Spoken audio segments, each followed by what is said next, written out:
सूचना केवल हमारे विचार हैं, वित्तीय सलाह नहीं। निर्णय लेने से पहले खुद शोध करें। किसी भी लाभ या हानि के लिए हम उत्तरदायी नहीं हैं।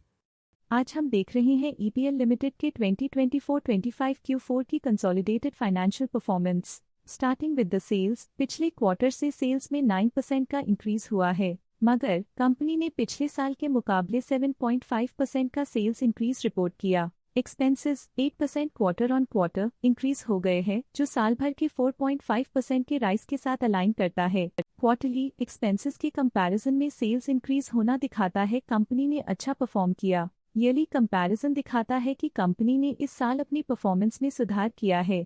ऑपरेटिंग प्रॉफिट, जो पिछले साल के कंपैरिजन में 19.5% अप हुआ है, quarter on quarter around 13% increase हुआ है। Operating profit margin OPM annual basis पे 2% से इंक्रीज हुआ है और पिछले क्वार्टर के कंपैरिजन में 1% से इंक्रीज हुआ है। एक्सेप्शनल आइटम्स को ऐड करके अदर इनकम पिछले क्वार्टर के कंपैरिजन में -46.5% गिर गई, बावजूद इसकी ईयरली ग्रोथ 115% हुई है। इंटरेस्ट एक्सपेंसेस पिछले क्वार्टर से 3.5% अप हुआ, लेकिन ईयर ओवर ईयर डिक्रीज -11.5% हुआ है। डिप्रिशिएशन कॉस्ट में 1.5% का क्लाइम देखने को मिला और ईयरली बेसिस पे 3% का इंक्रीज देखा गया। प्रॉफिट बिफोर टैक्स एनुअली लगभग 3 गुना बढ़ा, लेकिन प्रीसीडिंग क्वार्टर से 18% बढ़ा है। इस साल कंपनी ने 52% टैक्स पे किया और क्वार्टरली कंपनी ने 6% टैक्स पे किया है। नेट प्रॉफिट ने ईयर ऑन ईयर पिछले साल के मुकाबले काफी ज्यादा वृद्धि दिखाई, जो कंपनी के लिए बेहतरीन परफॉर्मेंस रही। लेकिन लास्ट क्वार्टर से 23% का इंक्रीज हुआ है।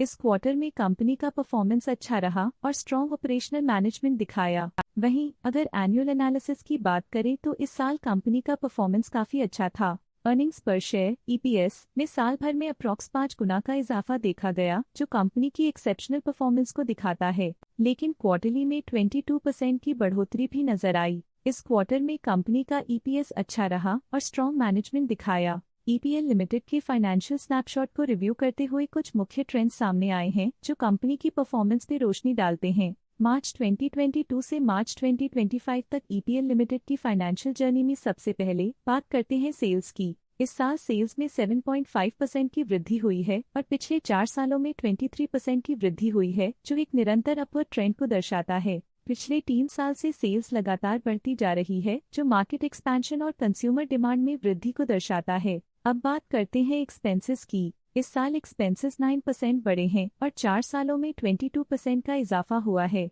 इस साल हालांकि एक्सपेंसेस सेल्स से थोड़ा ज्यादा बढ़े हैं, मगर ग्रोथ रेट्स का करीब होना स्टेडी ऑपरेशनल कॉस्ट को दर्शाता है। ऑपरेटिंग प्रॉफिट का सफर स्टेडीली ऊपर चढ़ रहा है, इस साल 1.5% की बढ़ोतरी के साथ और पिछले 4 सालों में 26% का नोटिसेबल राइज हुआ है। पिछले 3 साल से ऑपरेटिंग प्रॉफिट लगातार बढ़ रहा है, जो कॉस्ट मैनेजमेंट और ऑपरेशनल कुशलता को दर्शाता है। नेट प्रॉफिट का सफर ऊपर की ओर चल पड़ा है, इस साल 73% की चढ़ाई के साथ पिछले 4 सालों में 64.5% की शानदार वृद्धि हुई है। पिछले साल की सेटबैक के बाद नेट प्रॉफिट में सुधार हुआ है, जो मार्केट ऑपरेशंस में संभव रिकवरी और अडेप्टेबिलिटी को दर्शाता है। इस साल ईपीएस ने ऊंचाइयों को छुआ है 68% की वृद्धि के साथ, जो पिछले 4 सालों में 66% की मजबूत वृद्धि पर आधारित है। पिछले साल की गिरावट के बाद इस साल ईपीएस में वापसी हुई है, जो एक सफल फाइनेंशियल टर्नअराउंड को दर्शाता है। चलिए अब बात करते हैं शेयर होल्डिंग पैटर्न की। ईपीएल की शेयर होल्डिंग रिपोर्ट्स कुछ इस प्रकार की हैं, जो अननोन 2025 के तक चलता है। ये रिपोर्ट कंपनी के शेयर्स की डिटेल्ड जानकारी देता है, जिसमें promoters, promoter groups, foreign investors, public investors और सरकारी एंटिटीज शामिल हैं। प्रमोटर्स शेयर होल्डिंग 2024 के दिसंबर में 51.45% से 2025 के में 51.31% तक डिक्रीज हो गया। ये डिक्रीज दिखाता है कि इस टाइम पीरियड में कंपनी पे प्रमोटर्स का कंट्रोल कमजोर हुआ है। पब्लिक हेल्थ शेयर्स का परसेंटेज 2024 के दिसंबर में 22.03% से 2025 के में 21.2% तक डिक्रीज हो गया। इस डिक्रीज से साफ है कि इस टाइम पीरियड में कंपनी में पब्लिक का हिस्सा डिक्रीज हुआ है।